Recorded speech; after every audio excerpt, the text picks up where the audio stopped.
Hello, friends. Today I thought we might go through the books that I've read in the first half of this year. I try to keep up with all of the books that I am reading and want to read and have finished on Goodreads, which is a website and also an app to help you keep up with your book reading. I have my own little rating system that I will put in the description below, but before I talk about the books and give my star rating, I will tell you what that is. So the rating is on a scale of 1 to 5 stars. 1 star is very rare, but it means that I actively disliked it. Like, I really did not like it. 2 stars is kind of meh. It's not for me, but you may like it. 2 stars is kind of rare-ish. 3 stars means that I'm kind of indifferent about it, but I appreciated the effort. So a lot of times the 3-star books are just books that really didn't connect with me on any level, but that doesn't mean that they're not good books at all. And some people may really love them. And those are pretty common. 4 stars means that I really enjoyed the book, or I found it important even if I didn't enjoy it, and that I would recommend it to most people. That's also pretty common for me. And then 5 stars is I absolutely love it or loved it. I'm still probably thinking about it. It would be one of my top reads of all time. And just like 1 stars, the 5 stars are also pretty rare. So most books that I read, I give a 3 or 4 star rating, just to put it in context. All right, so I'm just going to go in the order that I read the book this year, from January through probably through the end of June. And I will say that most of the time nowadays I do audiobooks. So I will try to post a picture of the book covers as I talk about them, since I don't have the physical copies most of the time. All right. So up first is I Am Pilgrim by Terry Hayes. And I'll read you the little Goodreads summary of each of these. A breakneck race against time and an implacable enemy. An anonymous young woman murdered in a rundown hotel, all identifying characteristics dissolved by acid. A father publicly beheaded in the blistering heat of a Saudi Arabian public square. A notorious Syrian biotech expert found eyeless in a Damascus junkyard. Smoldering human remains on a remote mountainside in Afghanistan.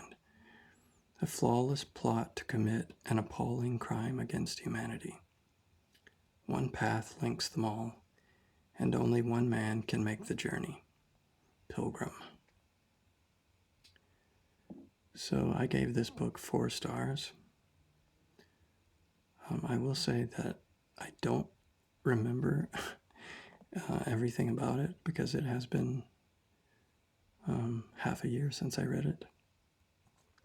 This was the first book that I read this year, and I think what I liked about it was very sort of a fast pace, exciting thriller, race against time to sort of help save a large swath of population from a global terrorist attack. And you have a sort of main enemy character that is, as best I recall, a brilliant scientist type. And the protagonist, I guess you would call Pilgrim, is a sort of counterterrorism guy. As best I remember, I don't remember exactly his job title, but he is kind of the only guy that can stop this plot. And I found it exciting, so I gave that one 4 stars. So if you're into like high-speed page-turning thrillers, that's a good one. Next up I have The Creative Act, A Way of Being by Rick Rubin. And the summary from this one is, from the legendary music producer, a master at helping people connect with the well springs of their creativity, comes a beautifully crafted book many years in the making that offers the same deep wisdom to all of us. I'm not going to read the full summary of that, but that's the gist. This was a 1 star. I absolutely hated this book. I don't know how controversial that opinion is, but I found it to be very shallow and basically just a collection of motivational quotes, almost sentences in a way that you would find on like Instagram stories or something. It was very shallow, and I am a creator myself, a musician, and I found it to be absolutely worthless as far as helping with creativity or even being inspired. So sorry if you love that one, but I hated it. Next up I have The Memory Police by Yoko Ogawa. And the summary for this one is, on an unnamed island off an unnamed coast, objects are disappearing. First hats, then ribbons, birds, roses, until things become much more serious. Most of the island's inhabitants are oblivious to these changes, while those few imbued with the power to recall the lost objects live in fear of the draconian memory police, who are committed to ensuring that what has disappeared remains forgotten. When a young woman who is struggling to maintain her career as a novelist discovers that her editor is in danger from the memory police, she concocts a plan to hide him beneath her floorboards. As fear and loss close in around them, they cling to her writing as the last way of preserving the past. A surreal, provocative fable about the power of memory and the trauma of loss. The Memory Police is a stunning new work from one of the most exciting contemporary authors writing in any language. I gave The Memory Police 3 stars. I thought it was fine. I didn't really know much about it going into it, so I didn't have high expectations. The plot is interesting. The idea that there are these sort of random objects that are forgotten by masses of people seemingly overnight is an interesting plot device. But generally speaking, I found the characters to be kind of boring and two-dimensional, and nothing is really ever explained, which on a philosophical level I guess doesn't really matter for what the author's going for, but from a sort of mystery perspective left me kind of wanting more. Next up is Snow Falling on Cedars by David Guterson. The summary for this is, gripping, tragic, and densely atmospheric, a masterpiece of suspense, San Pedro Island, north of Puget Sound, is a place so isolated that no one who lives there can afford to make enemies. But in 1954, a local fisherman is found suspiciously drowned, and a Japanese-American named Kabuo Miyamoto is charged with his murder. In the course of the ensuing trial, it becomes clear that what is at stake is more than a man's guilt. For on San Pedro, memories of a charmed love affair between a white boy and the Japanese girl who grew up to become Kabuo's wife. Memories of a land desired, paid for, and lost. Above all, San Pedro is haunted by the memory of what happened to its Japanese residents during World War II, when an entire community was sent into exile while its neighbors watched. I really enjoyed that one. I gave it 4 stars. I think this is an older book, maybe, I want to say maybe from the 90s or early 2000s. I know it was a movie that I seem to remember won some awards, but I never watched the film. I really enjoyed it. It had some historical fiction elements related to Japanese internment camps that you don't read about very often, and that I found interesting to learn more about. And I think I've talked more about that novel in a previous book talk, so if you want maybe more of my thoughts on it, you could check that out. The next one was How High We Go in the Dark by Sequoia Nagamatsu. And the Goodreads summary of this one is: Dr. Cliff Miyashiro arrives in the Arctic Circle to continue his recently deceased daughter's research, only to discover a virus newly unearthed from melting permafrost. The plague unleashed reshapes life on Earth for generations. Yet even while struggling to counter this destructive force, humanity stubbornly persists in myriad moving and ever inventive ways. Among those adjusting to this new normal are an aspiring comedian employed by a theme park designed for terminally ill children, who falls in love with a mother trying desperately to keep her son alive. A scientist who, having failed to save his own son from the plague, gets a second chance at fatherhood when one of his test subjects, a pig, develops human speech. A man who, after recovering from his own coma, plans a block party for his neighbors who have also woken up to find that they alone have survived their families. And a widowed painter and her teenaged granddaughter who must set off on a cosmic quest to locate a new home planet. From funerary skyscrapers to hotels for the dead, How High We Go in the Dark follows a cast of intricately linked characters spanning hundreds of years as humanity endeavors to restore the delicate balance of the world. I gave this one 3 stars.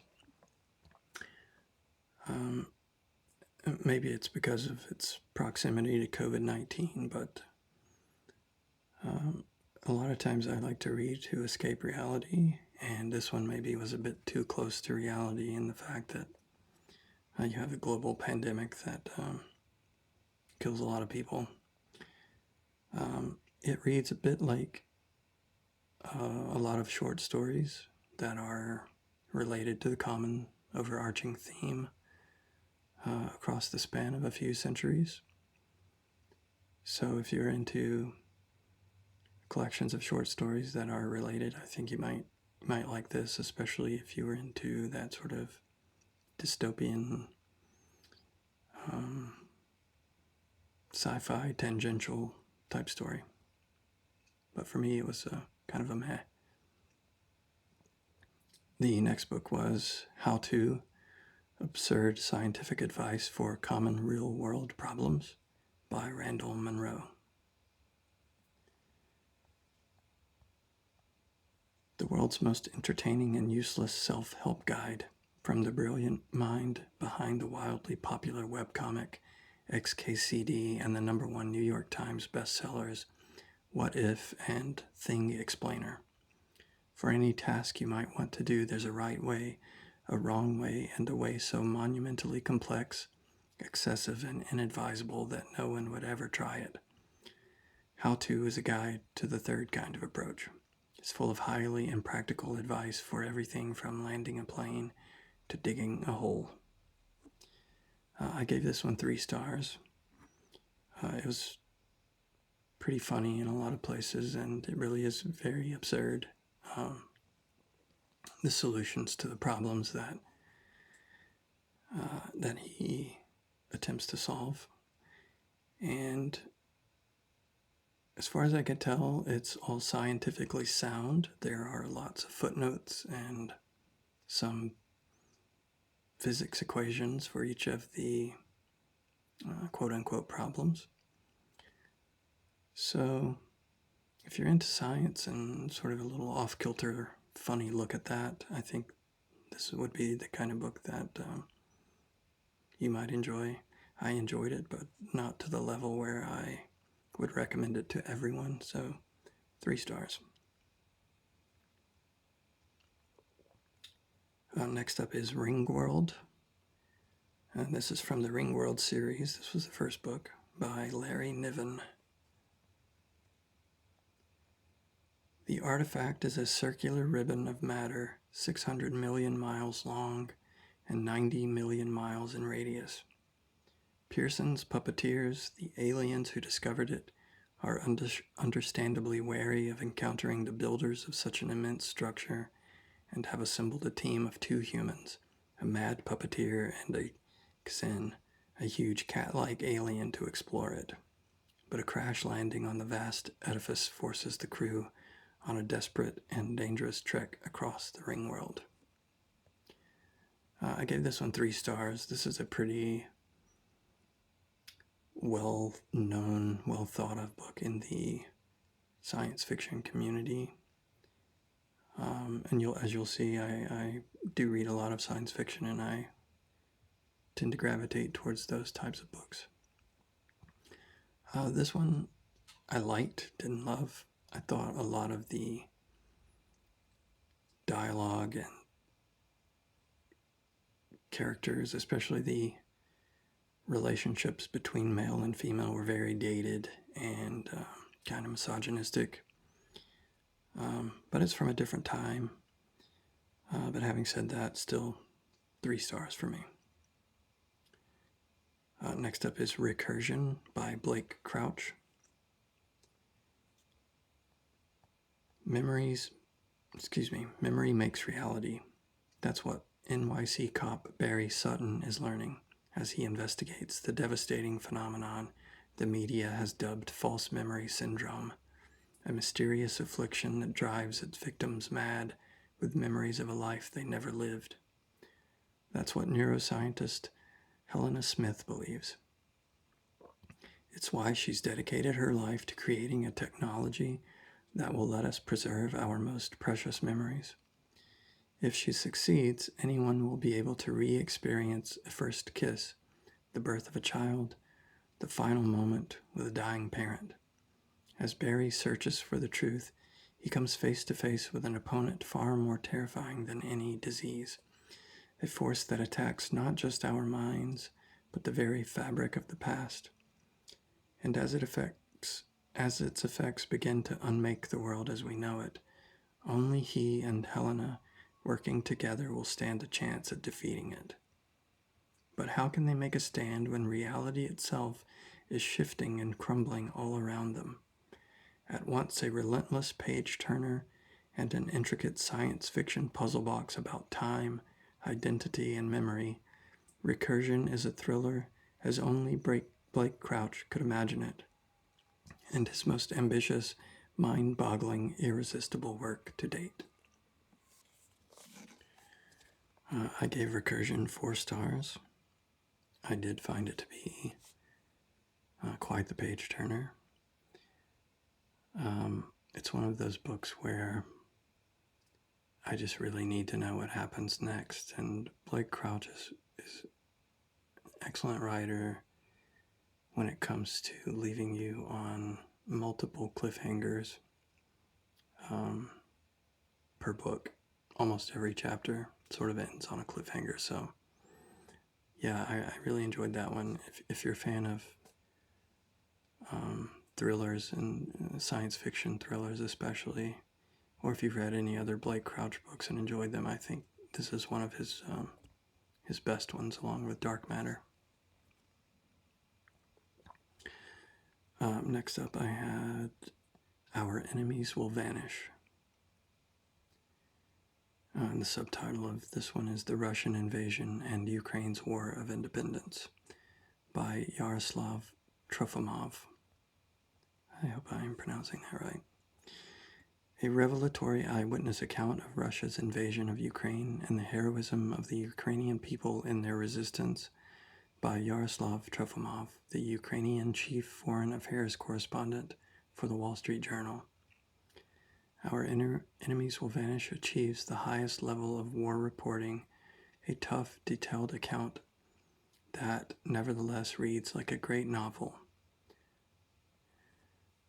I gave this one 3 stars. It's definitely not for everyone. If you're interested in current events, international news, if you are from the US, or just the Ukrainian war in general, I found it interesting. The problem with a book like this is that it is outdated very quickly in some ways because, as most of you probably know, the war is still ongoing. So I believe this book covered roughly the first year of the war, and I think it's now going on 2.5 years. So a lot of the things that he talks about are kind of outdated in that if maybe Ukraine gained back some territory in the book, they may have lost it again, or maybe even lost it and gained it back again since this was written. So keep that in mind. But with that said, it was definitely an interesting first-hand account of what has transpired there. Next, I have Network Effect, which is the 5th book or novella in the Murderbot Diaries series by Martha Wells. And the summary for this one is, it calls itself Murderbot, but only when no one can hear. It worries about the fragile human crew who've grown to trust it, but only where no one can see. It tells itself that they're only a professional obligation, but when they're captured and an old friend from the past requires urgent assistance, Murderbot must choose between inertia and drastic action. Drastic action it is, then. I gave this one 4 stars. I am a huge Murderbot Diaries fan. If you are into science fiction, I would say it's a must-read series. They are funny, philosophical in ways that are relevant to today when it comes to artificial intelligence and what that might mean in the future for maybe machine-human constructs. And generally, the inner monologue of Murderbot is very funny. So if you're a fan of some of the dialogue of authors like Andy Weir, I think you would definitely be a fan of Martha Wells' Murderbot Diaries. The next book was Ender's Game, which is the first book in the Ender's Saga series by Orson Scott Card. And the summary for this is, Andrew Ender Wiggin thinks he is playing computer-simulated war games. He is, in fact, engaged in something far more desperate. The result of genetic experimentation, Ender may be the military genius Earth desperately needs in a war against an alien enemy seeking to destroy all human life. The only way to find out is to throw Ender into ever harsher training to chip away and find the diamond inside, or destroy him utterly. Ender Wiggin is 6 years old when it begins. He will grow up fast, but Ender is not the only result of the experiment. So I gave this one 4 stars. This is a classic sci-fi book. I'm not sure exactly when it came out, but it's been around a while. Again, somewhat dated in places, but the general ideas and the story are pretty exciting. I feel like if I had read this as a child, maybe a preteen, that I would have really, really loved it, and perhaps it might have resonated even on a deeper level with me. But it's a very interesting concept, and there are some pretty tragic ideas in it as far as using children in a way that is very foreign to our sort of modern world ideas of how you treat children. But through that, there are some thought experiments about how far humanity might go to save itself. So 4 stars. The next book was Fugitive Telemetry, which is the 6th book in the Murderbot Diaries by Martha Wells. And I'll read you the summary of it, but my feelings about this one are pretty much the same as the last one.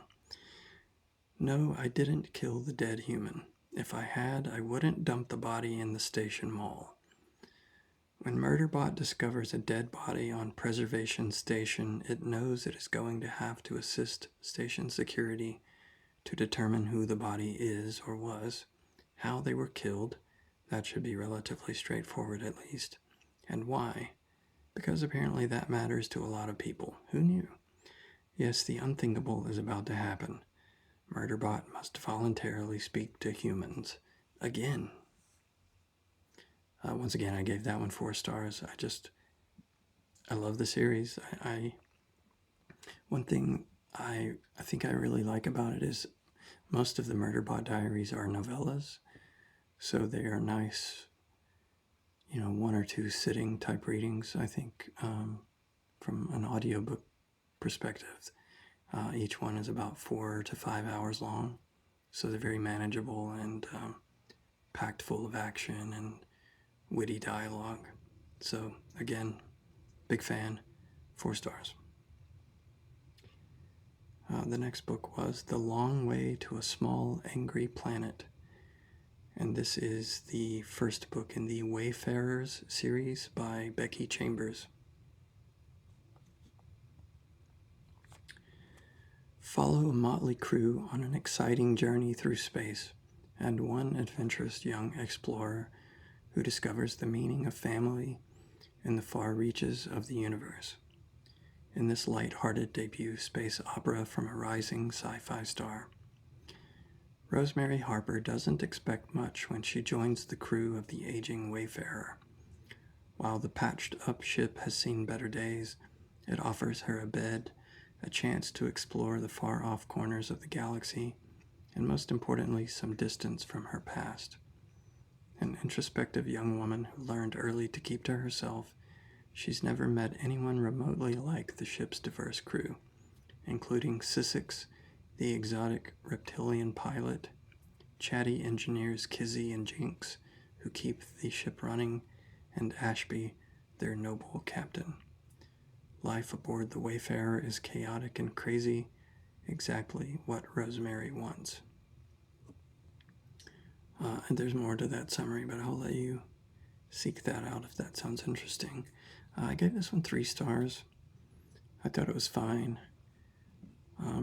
Pretty cool to see some representation in sci-fi for LGBTQ plus members of society and fans of science fiction. I liked the premise of the story. I thought the characters were very juvenile and in some places really, really hard to relate to their decision-making processes. And the dialogue that went along with it, it just seemed very much like a lot of angsty teenagers who maybe hadn't lived life long enough to have proper experience, making poor decisions a lot of the time, even though they weren't that age. So I didn't love it, but it was fine. would not recommend to most people, though. Next up was Roadside Picnic by Arkady Strugatsky and his brother Boris Strugatsky. They're two Soviet-era science fiction authors. Red Schuhart is a stalker, one of those young rebels who are compelled, in spite of extreme danger, to venture illegally into the zone to collect the mysterious artifacts that the alien visitors left scattered around. His life is dominated by the place and the thriving black market in the alien products. But when he and his friend Kirill go into the zone together to pick up a full empty, something goes wrong, and the news he gets from his girlfriend upon his return makes it inevitable that he'll keep going back to the zone again and again until he finds the answer to all his problems. First published in 1972, Roadside Picnic is still widely regarded as one of the greatest science fiction novels, despite the fact that it has been out of print in the US for almost 30 years. I gave this one 4 stars. For people who read a lot of science fiction, this is often at the top of their lists as one of the best science fiction books of all time. I don't think that I would put it that high for me, although I haven't read a lot of sort of more esoteric science fiction, which maybe this qualifies as. But the premise of this is really quite beautiful in that humanity is seen as something so unimportant that aliens, upon stopping over on Earth, kind of view us as nothing more than ants and don't even stop long enough to really explore. Thus the title. They basically use Earth as a roadside stop to have a picnic, and all of the artifacts that are found are kind of their litter. It's a really amazing premise and unique in that way. Just as a side note, the video game series Stalker is, I think, loosely based on this book and that premise. So if you're a fan of science fiction and you haven't read Roadside Picnic, I would definitely recommend it.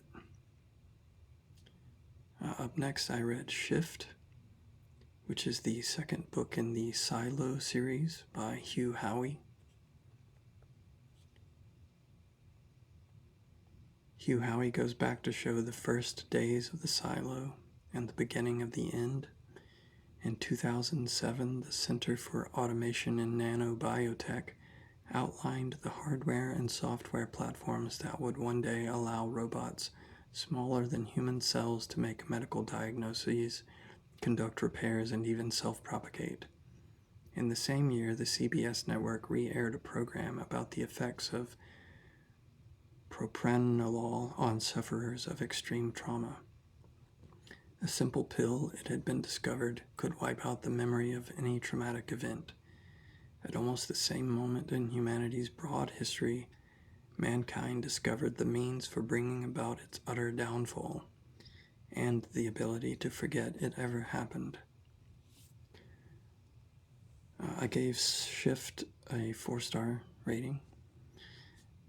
I read Wool, which was the first book in the Silo series, I think last year, after watching the first season of the Apple TV show Silo. And I found it okay. I didn't like it as much as the actual TV show, which is kind of rare.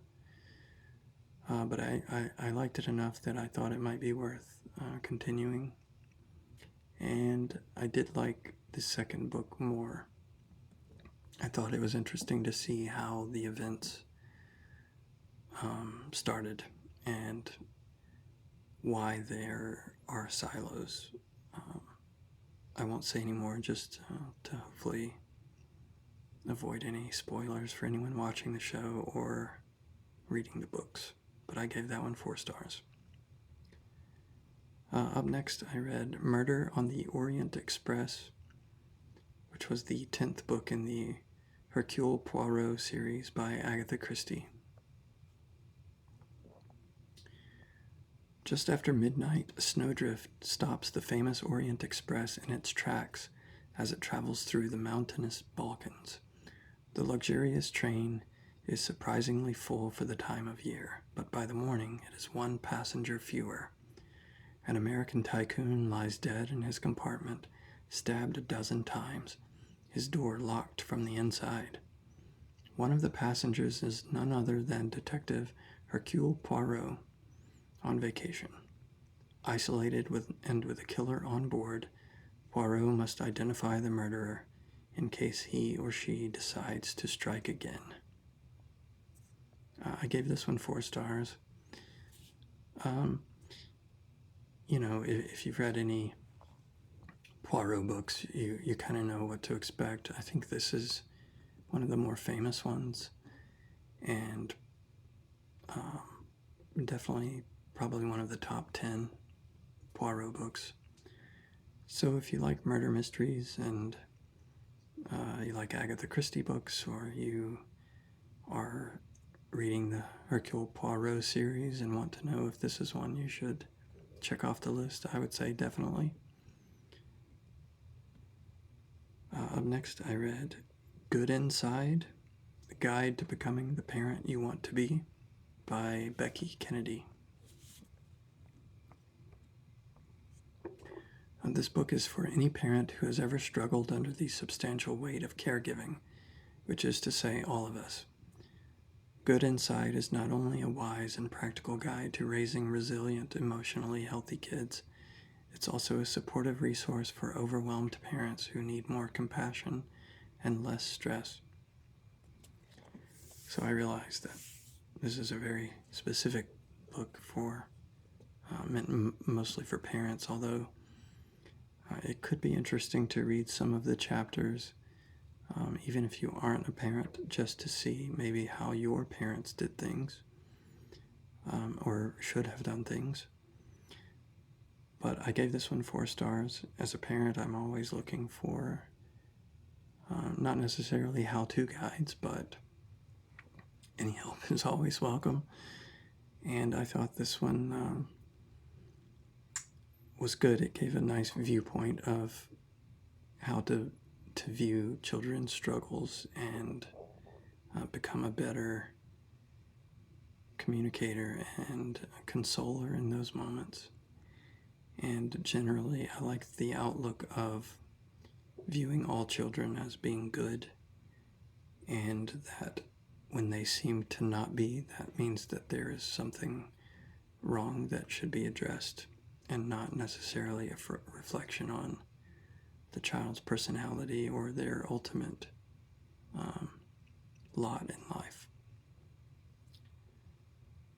Next up, I read Dust, which is the 3rd and I think final book in the Silo series by Hugh Howey.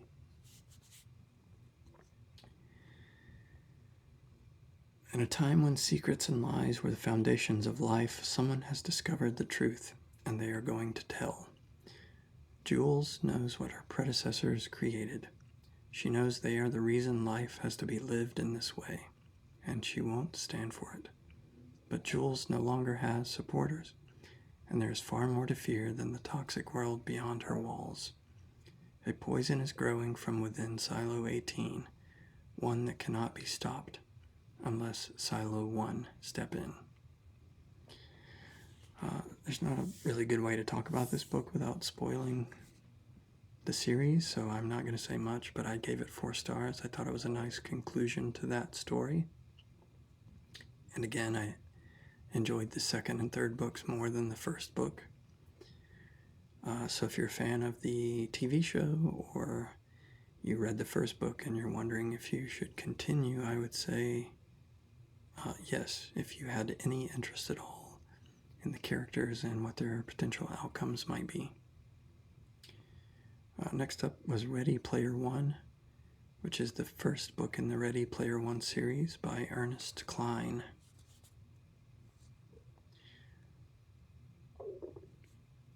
The only time teenage Wade Watts really feels alive is when he's jacked into the virtual utopia known as the Oasis.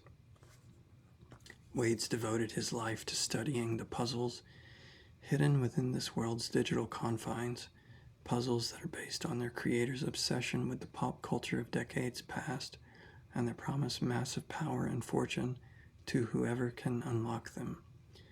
But when Wade stumbles upon the first clue, he finds himself beset by players willing to kill to take this ultimate prize.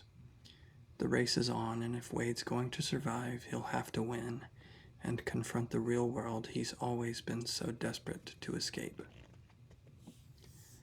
I gave Ready Player One 3 stars, which kind of surprised me because a lot of the nostalgia for this book is based on pop culture from the 80s, which is something that I am very much nostalgic for and enjoy most of the time. And in that aspect, I really did enjoy the book, but it just seemed a bit hard to believe a lot of the scenarios and just the sort of superhuman way that some of these quote-unquote players traverse the world that they find themselves in. And so for that reason, it was maybe not quite as relatable, but definitely a sort of fantasy for seeing yourself in that role as someone who is almost superhuman in their ability to recall nostalgia for older video games or music or just pop culture in general. Pretty good book if you're into or were raised in the 80s and want to relive a lot of that, of the things that you may have played or listened to or done back then. I think you might enjoy it. Okay, next up I had The Deep Sky by Yumi Kitase. Sorry, I don't know how to say her name, but the summary is Yumi's The Deep Sky is an enthralling sci-fi thriller debut about a mission into deep space that begins with a lethal explosion that leaves the survivors questioning the loyalty of the crew. They left Earth to save humanity. They'll have to save themselves first. It is the eve of Earth's environmental collapse. A single ship carries humanity's last hope. 80 elite graduates of a competitive program who will give birth to a generation of children in deep space. But halfway to a distant but livable planet, a lethal bomb kills 3 of the crew and knocks the Phoenix off course. Asuka, the only surviving witness, is an immediate suspect. Asuka already felt like an imposter before the explosion. She was the last picked for the mission. She struggled during training back on Earth, and she was chosen to represent Japan, a country she only partly knows as a half-Japanese girl raised in America. But estranged from her mother back home, the Phoenix is all she has left. I gave this one 3 stars. I thought, based on the description, that I would enjoy it much more than I did. Again, like with a lot of sci-fi books, the premise drew me in, and I thought that it was somewhat unique, but ultimately the characters kind of fell flat for me. The way the story progressed was kind of uninteresting, and there's just some odd choices by the author, like it's an all-female crew and there's really no there are reasons given, but I didn't really find them to be credible even in the world that the story lives in. So yeah, definitely not for everyone. I think probably not for most people, but I'm sure there are people that love it.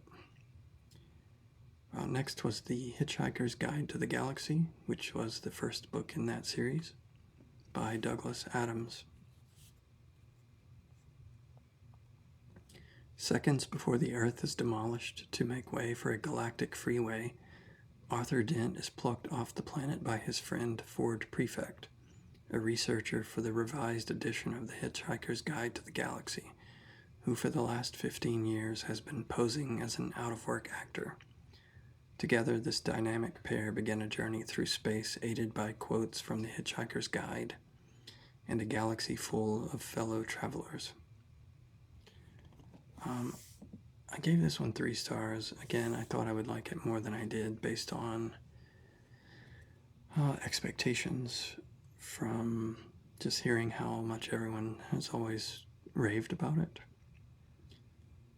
I don't know if maybe read the entire series or watch the films or just have a more nostalgic connection to the characters, if that helps, but I thought it was funny, but that was pretty much it. Like, as a science fiction story, I did not really enjoy it, and I think maybe it was just not meant for me. So I know I'm pretty sure I'm in the minority on giving it 3 out of 5 stars, but that's how I felt after reading it.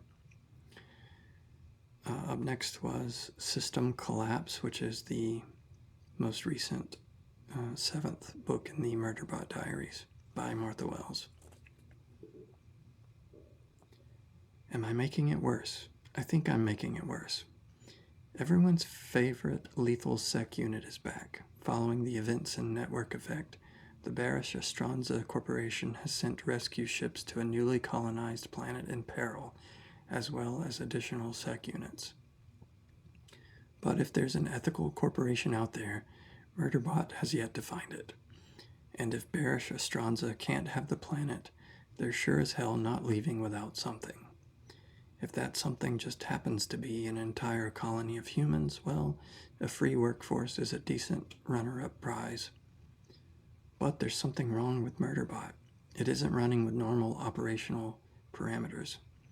Art's crew and the humans from Preservation are doing everything they can to protect the colonists, but with Barish Astranza's sec unit heavy persuasion teams, they're going to have to hope Murderbot figures out what's wrong with itself, and fast.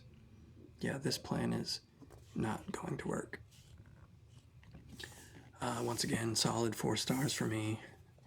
I've yet to read a Murderbot Diary book that I did not like, so this one continued that trend, and I can't wait for more of those. As a side note, I think there is going to be a limited series based on the books on Apple TV, so if you want to read the books before that happens, might be a good time to start, but I'm excited for that too. Next up is Stranger in a Strange Land by Robert A. Heinlein. Name, Valentine Michael Smith. Ancestry, human. Origin, Mars. Valentine Michael Smith is a human being raised on Mars, newly returned to Earth. Among his people, for the first time, he struggles to understand the social mores and prejudices of human nature that are so alien to him, while teaching them his own fundamental beliefs in grokking, water sharing, and love.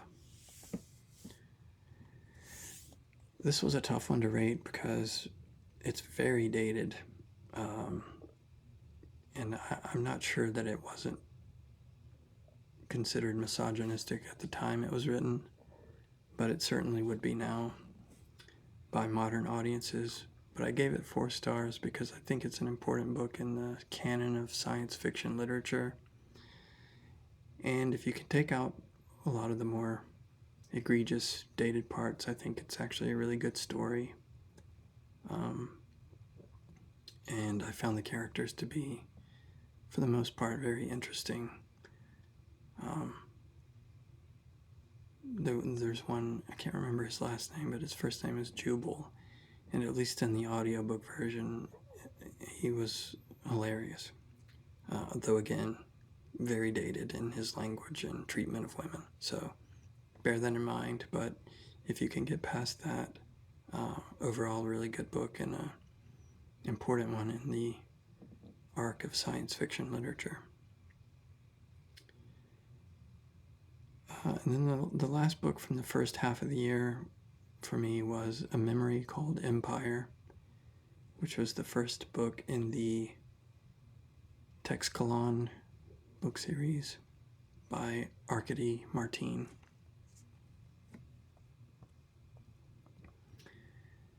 Ambassador Mahit Dismar arrives in the center of the multi-system Texkalani Empire only to discover that her predecessor, the previous ambassador from their small but fiercely independent mining station, has died. But no one will admit that his death wasn't an accident, or that Mahit might be the next to die during a time of political instability in the highest echelons of the imperial court. Now Mahit must discover who is behind the murder, rescue herself, and save her station from Texkalon's unceasing expansion, all while navigating an alien culture that is all too seductive, engaging in intrigues of her own, and hiding a deadly technological secret, one that might spell the end of her station and her way of life, or rescue it from annihilation. So I gave A Memory Called Empire 3 stars. Again, the concepts and the overall premise is really interesting. The technological aspects of it were really cool. It's very much a political type sci-fi book. Political intrigue, palace intrigue, politics, backstabbing. It's very Game of Thrones in space, in a way. I didn't love that aspect of it, and I won't go into the second book in too much detail, but I did read the second in the series. I think this is actually a duology, so there are just 2 books. But I did enjoy it more. It was set more in space, which I think suits me better. Well, I should say on a space station or a spaceship versus on just a palace on a foreign planet, or on a foreign planet. So, A Memory Called Empire, decent. If you like political intrigue, if you like Game of Thrones and you think, well, if that were set on another planet, that might be cool, then maybe you might like it too. But if you kind of enjoyed it and you want to stick with it, I think the second book is better. There are more books, but I will save those for an end of the year, sort of final second half of the year thoughts on books and what I've read. And this video is probably way too long as it is. But anyway, thanks for watching. I would love to hear if you've read any of these books and what you thought of them. If you agree with me, or if you want to tell me how wrong I am about any of them, please do. Like I said, I'm a big science fiction fan, so if you have any recommendations for sci-fi books that you've read, definitely let me know. And if I haven't read them, I will definitely add them to the list. But I hope this video finds you well, and maybe a little less anxious. Until next time, goodbye.